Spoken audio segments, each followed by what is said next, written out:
8 एक कारखाने में ए और बी दो मशीनें लगी हैं। पूर्व विवरण से पता चलता है कि कुल उत्पादन का 60% मशीन ए और 40% मशीन बी द्वारा किया जाता है। इसके अतिरिक्त मशीन ए का 2% और मशीन बी का 1% उत्पादन खराब है। यदि कुल उत्पादन का एक ढेर बना लिया जाता है और उस ढेर से अधिकता निकाली गई वस्तु खराब हो तो इस वस्तु की मशीन बी द्वारा बने होने की प्रायिकता क्या होगी। तो यहाँ पर एक कारखाना जिसमें दो मशीन है, मशीन ए और मशीन बी, तो कुल उत्पादन का 60% उत्पादन मशीन ए से और 40% उत्पादन मशीन बी से होता है और मशीन ए द्वारा 2% और मशीन बी द्वारा 1% उत्पादन खराब रहता है। और यदि हम एक वस्तु का ढेर बनाते हैं और उसमें से एक वस्तु अधिकता निकालते हैं और वो खराब है तो उस वस्तु के मशीन बी द्वारा बनाए होने की प्रायिकता को हमें ज्ञात करना है। तो पहले हम यहाँ पर 3 घटना लिखेंगे। हम घटना ए लिखेंगे जो हमें पता है, तो हमें पता है कि निकाली गई वस्तु खराब है, तो यहाँ पर आ जाएगा ढेर से निकाली गई वस्तु खराब है। फिर हम घटना E1 लिखेंगे, तो घटना E1 है वस्तु मशीन ए से बनाई गई, और घटना E2 है वस्तु मशीन बी से बनाई गई। तो यहाँ पर हम वस्तु की ढेर से अधिकता एक वस्तु निकालते हैं और वो खराब हो तो उस वस्तु की मशीन बी द्वारा बने होने की प्रायिकता को हमें ज्ञात करना है। मतलब हमें इसमें प्रोबेबिलिटी ऑफ E2/A ज्ञात करना है। तो यहाँ पर इसका सूत्र हो जाएगा प्रोबेबिलिटी ऑफ E2 गुणा में आ जाएगा प्रोबेबिलिटी ऑफ A/E2 बटे यहाँ पर आ जाएगा प्रोबेबिलिटी ऑफ E1 गुणा probability of A/E1 then probability of E2 गुणा probability of A/E2 probability of E2/A बराबर। इसका मतलब है वस्तु मशीन बी द्वारा बनाई गई है। यहाँ पर कुल उत्पादन का 40% उत्पादन मशीन बी द्वारा किया जाता है। तो यहाँ पर इसका मान हो जाएगा 40 बटे यहाँ पर आ जाएगा 100 गुणा, इसका मतलब है वस्तु मशीन बी द्वारा बनाई गई और वो खराब है उसकी प्रायिकता। तो मशीन बी द्वारा उत्पादन में 1% उत्पादन खराब रहता है। तो यहाँ पर इसका मान हो जाएगा 1 बटे यहाँ पर आ जाएगा 100 बटे, इसका मतलब है वस्तु मशीन ए द्वारा बनाई गई है। तो यहाँ पर मशीन ए द्वारा 60% उत्पादन होता है। तो यहाँ पर इसका मान हो जाएगा 60 बटे यहाँ पर आ जाएगा 100 गुणा, इसका मतलब है वस्तु मशीन ए द्वारा बनाई गई है और वो खराब हो उसकी प्रायिकता। तो यहाँ पर मशीन ए का 2% उत्पादन खराब रहता है। तो यहाँ पर इसका मान हो जाएगा 2 बटे यहाँ पर आ जाएगा 100 धन इसका मान हो जाएगा 40 बटे यहाँ पर आ जाएगा 100 गुणा 1 बटे यहाँ पर आ जाएगा 100। तो यहाँ पर प्रोबेबिलिटी ऑफ E2/A बराबर हम इनका गुणा करेंगे। तो यहाँ पर आ जाएगा 40 बटे यहाँ पर 10,000 बटे यहाँ पर आ जाएगा 120 बटे यहाँ पर 10,000 धन यहाँ पर आ जाएगा 40 बटे 10,000। तो यहाँ से प्रोबेबिलिटी ऑफ E2/A बराबर यहाँ पर 40 बटे 10,000 बटे हम इनको जोड़ेंगे। तो यहाँ पर आ जाएगा 160 बटे यहाँ पर आ जाएगा 10,000, फिर इससे ये कट जाएगा और इससे ये कट जाएगा, फिर 4 एकम 4, 4 चौक 16। तो यहाँ पर प्रोबेबिलिटी ऑफ E2/A बराबर यहाँ पर बचा है 1/4, यहाँ पर आ जाएगा 1/4। तो यहाँ पर निकाली गई वस्तु खराब है और वो मशीन बी द्वारा बनाई गई उसकी प्रायिकता 1/4 है। 9 दो दल एक निगम के निदेशक मंडल में स्थान पाने की प्रतिस्पर्धा में है। पहले तथा दूसरे दल की जीतने की प्रायिकताएं क्रमशः 0.6 तथा 0.4 है। इसके अतिरिक्त यदि पहला दल जीतता है तो एक नए उत्पाद के प्रारंभ होने की प्रायिकता 0.7 है।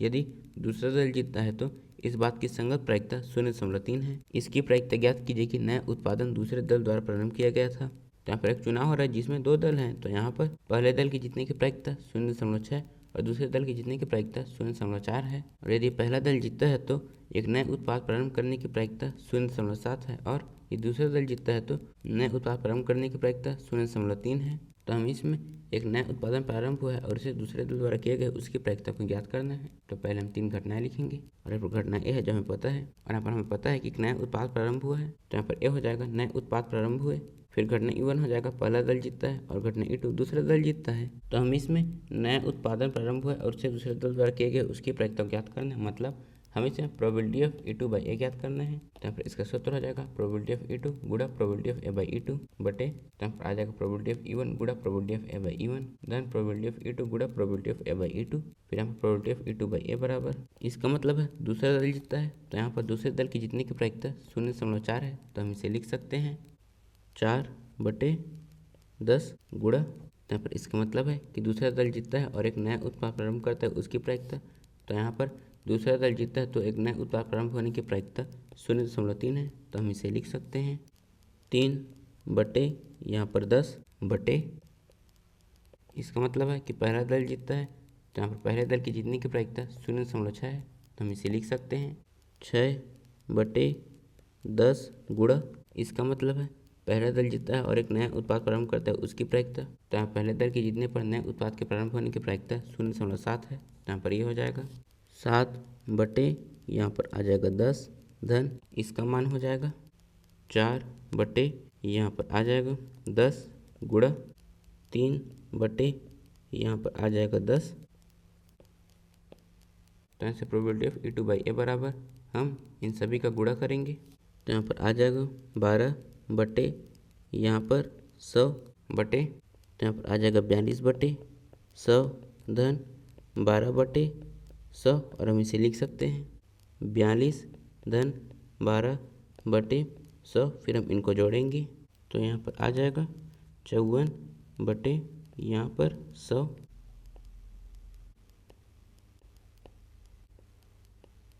फिर इससे ये कट जाएगा, फिर 6 दूनी 12, 6 निया 54।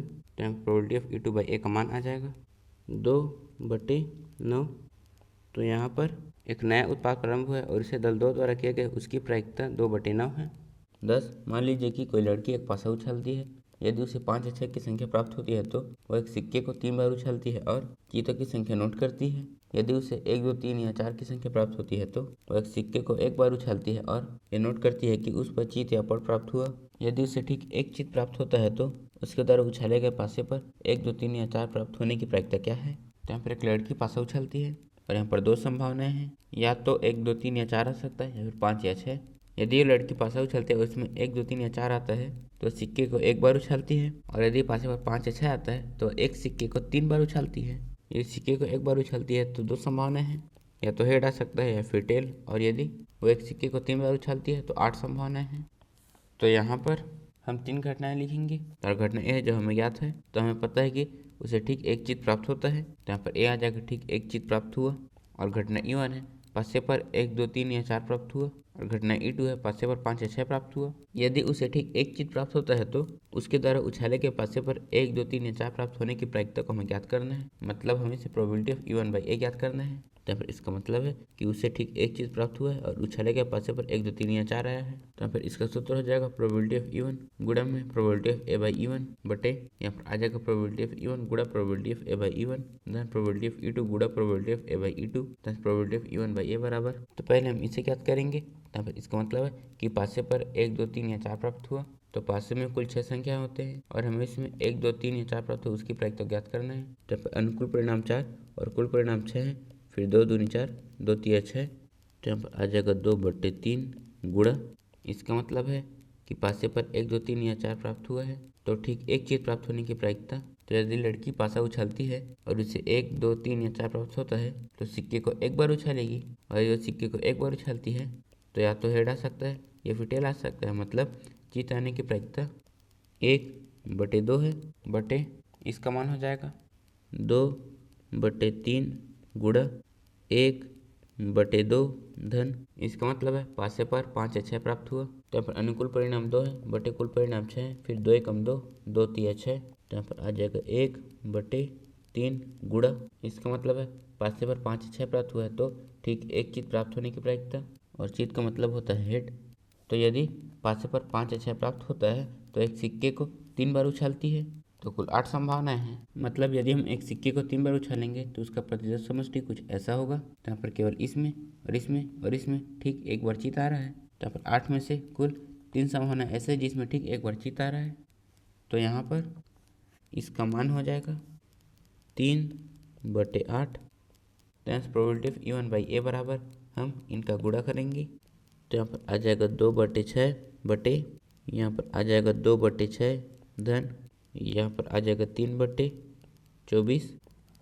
तो यहाँ पर प्रोबेबिलिटी ऑफ E1/A बराबर यहाँ पर है 2/6 बटे इसके हर में 24 है, तो इसके हर को भी 24 बनाने के लिए हम इसके आंसर हर में 4 से गुणा करेंगे। तो यहाँ पर आ जाएगा 8/24 धन यहाँ पर 3/24, और हम इसे लिख सकते हैं 8 धन यहाँ पर आ जाएगा 3/24।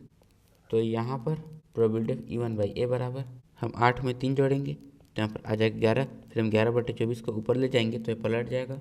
तो यहाँ पर आ जाएगा 2/6 गुणा, यहाँ पर आ जाएगा 24/11, फिर 6 कम 6, 6 चौक 24। Trans probability of even by a बराबर, हम 4 का 2 में और 11 का 1 में गुणा करेंगे, तो यहाँ पर आ जाएगा 8/11।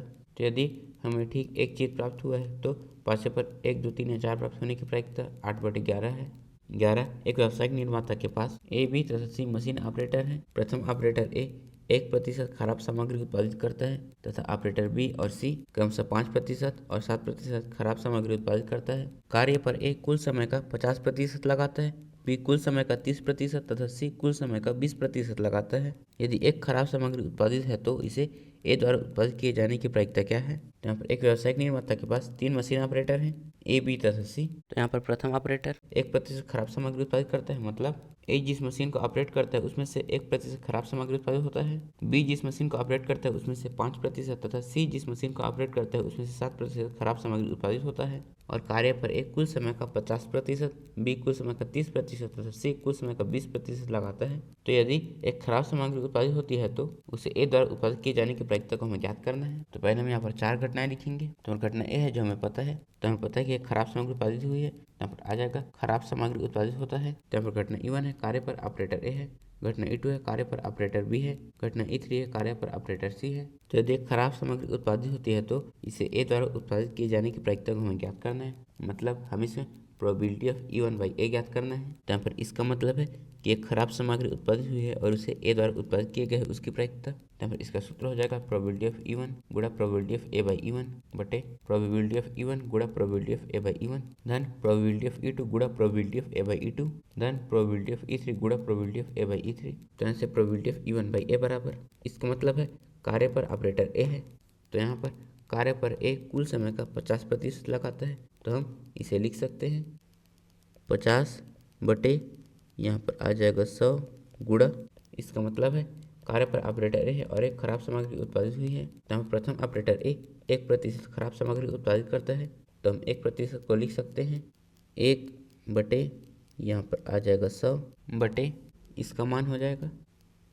50 बटे यहाँ पर आ जाएगा 100 गुणा 1 बटे यहाँ पर आ जाएगा 100 धन, इसका मतलब है कार्य पर ऑपरेटर बी है, तो यहाँ पर कार्य पर ऑपरेटर बी कुछ समय का 30% लगाता है, तो यहाँ पर आ जाएगा 30 बटे यहाँ पर 100 गुणा, यहाँ पर इसका मतलब है कार्य पर ऑपरेटर बी है और एक खराब सामग्री उत्पादित हुई है उसकी प्रायिकता। तो यहाँ पर ऑपरेटर बी 5% खराब सामग्री उत्पादित करता है, तो यहाँ पर आ जाएगा 5 बटे यहाँ पर 100 धन, यहाँ पर इसका मतलब है कार्य पर ऑपरेटर सी है, तो कार्य पर ऑपरेटर सी कुल समय का 20% लगाता है, तो यहाँ पर आ जाएगा 20 बटे यहाँ पर आ जाएगा 100 गुणा, इसका मतलब है कार्य पर ऑपरेटर सी है और खराब सामग्री उत्पादित हुई है उसकी प्रायिकता। तो यहाँ पर ऑपरेटर सी 7% खराब सामग्री उत्पादित करता है, तो यहाँ पर आ जाएगा 7 बटे यहाँ पर आ जाएगा 100।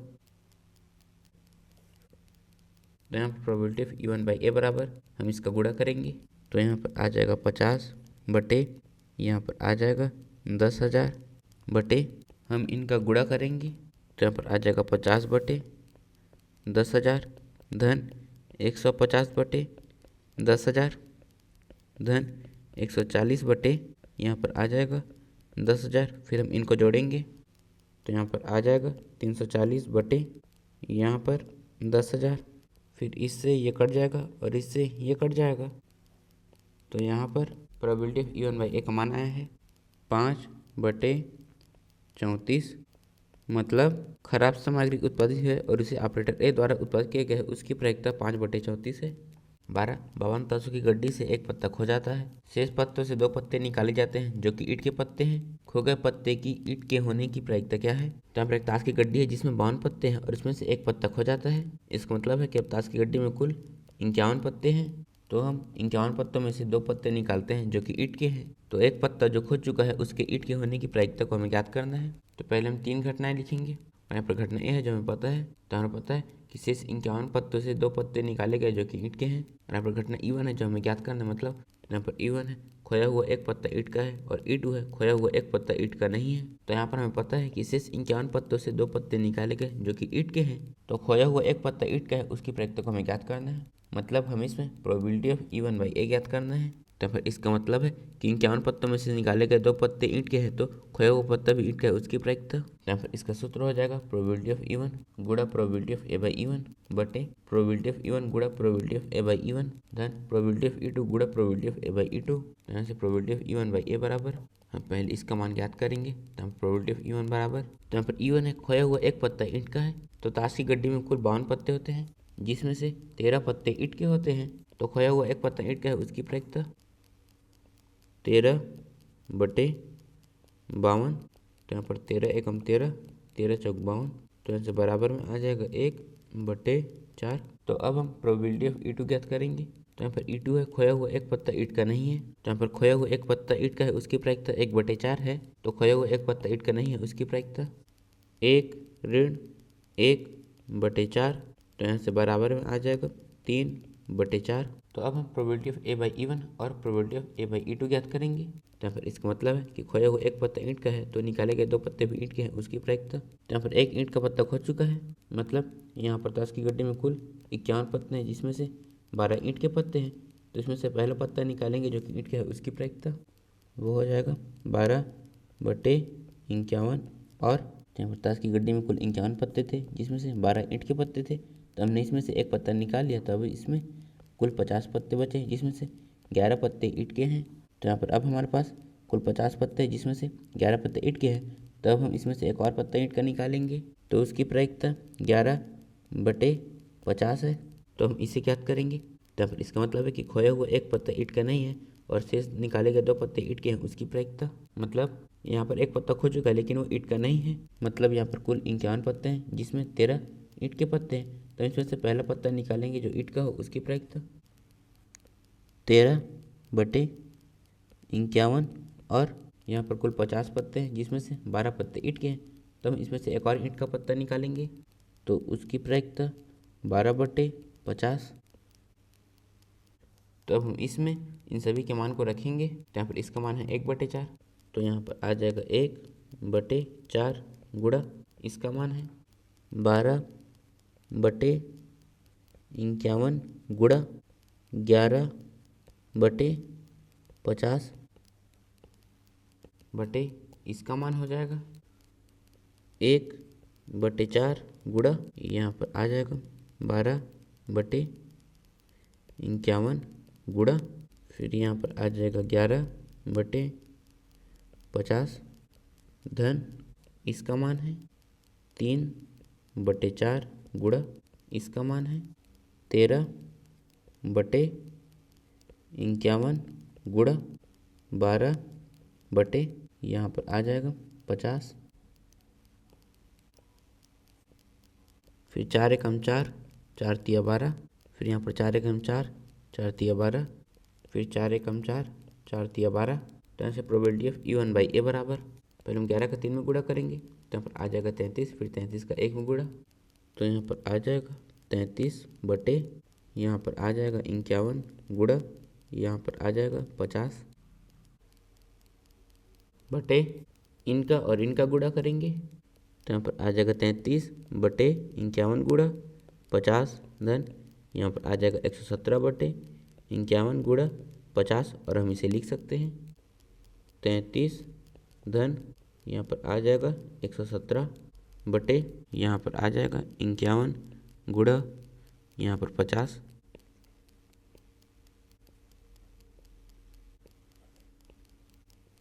फिर इससे ये कट जाएगा, तो यहाँ से probability of E1 by a बराबर, तो यहाँ पर आ जाएगा 33 बटे यहाँ पर 150, फिर 3 11 33, फिर 3 पंचे 15, 3 शून्य 0।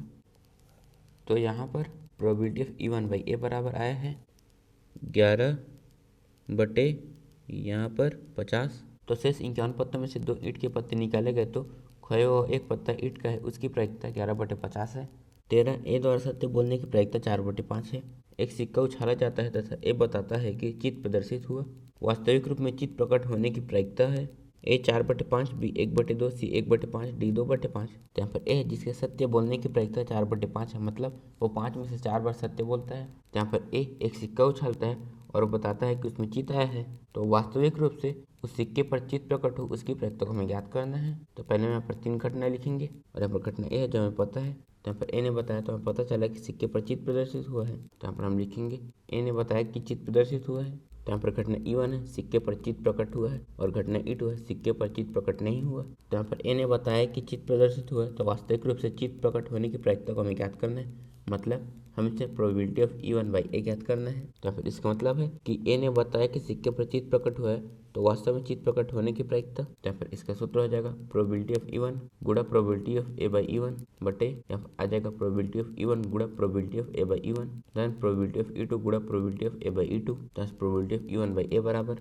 इसका मतलब है सिक्के पर चित्र प्रकट हुआ है, तो सिक्के पर चित्र प्रकट होने की प्रायिकता है 1/2 गुणा, तो फिर इसका मतलब है कि सिक्के पर चित्र प्रदर्शित हुआ है, और ए ने भी बताया कि सिक्के पर चित्र प्रदर्शित हुआ है उसकी प्रायिकता, तो सिक्के पर भी चित्र आया है और ए ने भी बताया कि उसमें चित्र है, मतलब कि वो सच बोल रहा है, और यहाँ पर सच बोलने की प्रायिकता 4/5 है। तो यहाँ पर आ जाएगा 4/, यहाँ पर 5 बटे, इसका मान हो जाएगा 1/2 गुणा, यहाँ पर आ जाएगा 4/5 धन, इसका मतलब है सिक्के पर चित्र प्रकट नहीं हुआ, तो सिक्के पर चित्र प्रकट नहीं होने की प्रायिकता भी 1/2 है गुणा, इसका मतलब है सिक्के पर चित्र प्रकट नहीं हुआ, लेकिन ए ने बताया कि सिक्के पर चित्र प्रदर्शित हुआ है, तब इसका मतलब है कि ए यहाँ पर झूठ बोल रहा है। तो ए के सत्य बोलने की प्रायिकता 4/5 है, तो ए के असत्य बोलने की प्रायिकता 1-4/5, फिर यहाँ पर हम 5 के इसमें गुणा करेंगे, तो ये हो जाएगा 5-4/5,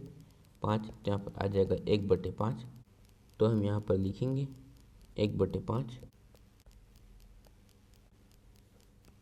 प्रोबेबिलिटी ऑफ E1/A बराबर, हम इन सभी का गुणा करेंगे, तो यहाँ पर आ जाएगा 4/10 बटे, यहाँ पर ये हो जाएगा 4/10 धन 1/10, और हम इसे लिख सकते हैं 4 धन 1/10,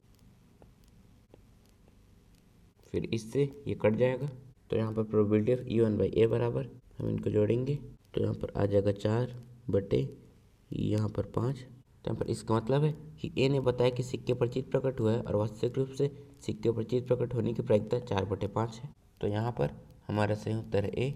14, यदि ए और बी ऐसी घटनाएं हैं कि ए बी का सबसेट है तथा प्रोबेबिलिटी ऑफ बी बराबर 0 नहीं है, तो निम्न में से कौन ठीक है। तो यदि यहाँ पर ए बी का सबसेट है और प्रोबेबिलिटी ऑफ बी बराबर 0 नहीं है, तो हमें बताना है कि इनमें से कौन सा उत्तर सही है। तो यहाँ पर ए बी का सबसेट है, मतलब ए के सारे अवयव बी में उपस्थित होंगे, तो यदि बी बराबर 1, 2, 3 और ए बराबर 1 और 2 है, तो यहाँ पर ए बी का सबसेट है, और जब हम ए इंटरसेक्शन बी ज्ञात करेंगे तो उसका मान आएगा 1,2। यहाँ पर 1,2 बराबर ए है, मतलब जब ए बी का सबसेट होता है तो ए इंटरसेक्शन बी बराबर ए आता है। तो हम प्रश्न को हल करेंगे, तो हम यहाँ पर लिखेंगे दिया है ए बी का सबसेट है, और यदि ए बी का सबसेट है तो ए इंटरसेक्शन बी बराबर ए होगा, और यहाँ पर इसमें प्रोबेबिलिटी ऑफ A/B है, तो हम यहाँ पर लिखेंगे प्रोबेबिलिटी ऑफ A/B बराबर probability of A intersection B बटे प्रोबेबिलिटी ऑफ बी, तो यहाँ से प्रोबेबिलिटी ऑफ A/B बराबर, यहाँ पर ए इंटरसेक्शन बी बराबर ए है, तो probability of A intersection B का मान आ जाएगा प्रोबेबिलिटी ऑफ ए बटे, यहाँ पर आ जाएगा प्रोबेबिलिटी ऑफ बी, तो यहाँ पर प्रोबेबिलिटी ऑफ A/B बराबर प्रोबेबिलिटी ऑफ ए बटे प्रोबेबिलिटी ऑफ बी आया है, लेकिन यहाँ पर प्रोबेबिलिटी ऑफ A/B बराबर प्रोबेबिलिटी ऑफ बी बटे प्रोबेबिलिटी ऑफ ए है, इसका मतलब है कि यहाँ पर हमारा सही उत्तर नहीं है। तो यहाँ पर या तो प्रोबेबिलिटी ऑफ A/B ए से छोटा हो सकता है, या फिर प्रोबेबिलिटी ऑफ A/B ए से बड़ा हो सकता है। तो यहाँ पर किसी की भी प्रायिकता 0 से 1 के बीच होती है, मतलब इसका मान हमेशा 1 से छोटा होगा, और जब भी हम किसी भी संख्या में 1 से छोटे संख्या का भाग देते हैं तो उसका मान उस संख्या से बड़ा आता है। जैसे हम 2 में 1 से छोटा संख्या मतलब 0.5 का भाग देंगे तो फिर इसका मान 4 आएगा, तो यहाँ पर इसका मान हमेशा 1 से छोटा होगा। तो अगर हम इसमें 1 से छोटे संख्या का भाग देंगे तो यहाँ पर इसका मान प्रोबेबिलिटी ऑफ ए से बड़ा होगा, मतलब यहाँ पर प्रोबेबिलिटी ऑफ ए बटे प्रोबेबिलिटी ऑफ बी का मान बड़ा बराबर है प्रोबेबिलिटी ऑफ ए से, तो यहाँ पर इसका मान इससे बड़ा है, तो यहाँ पर प्रोबेबिलिटी ऑफ A/B का मान भी बड़ा और बराबर होगा प्रोबेबिलिटी ऑफ ए से। जहाँ probability of A by B का मान प्रोबेबिलिटी ऑफ ए से बड़ा बराबर है, इसका मतलब है कि यहाँ पर हमारा सही उत्तर है सी।